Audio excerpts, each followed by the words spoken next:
practice applicable to series resistive circuits, and it involves calculating various voltage levels across resistors. When analyzing a circuit with resistors connected in series, it is important to note that the larger the resistance, the more applied voltage it will capture.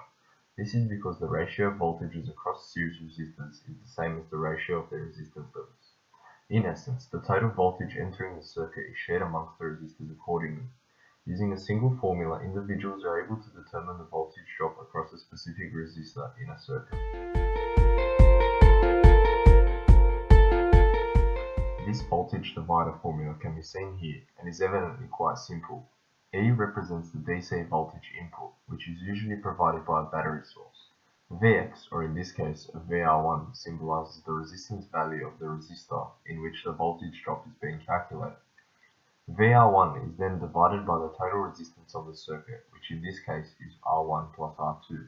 This is because when resistors are in series, the total resistance is just the summation of their values.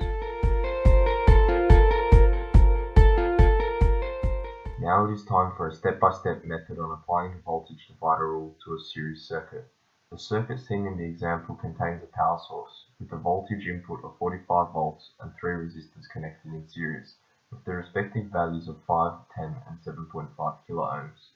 Previously mentioned, the total resistance is a simple addition of resistances, and thus we get a value of 22.5 kilo. Next, the voltage divider rule is applied 3 times in order to calculate the individual voltage at each resistor in the circuit. We begin with V1. Here we multiply the voltage input of 45 volts by the first resistor, which is 5 kiloohms, over the total resistance 22.5 kiloohms. As a result of these simple calculations, we are left with a value of 10 volts across the first resistor. The previous steps are then repeated for the following 2 resistors.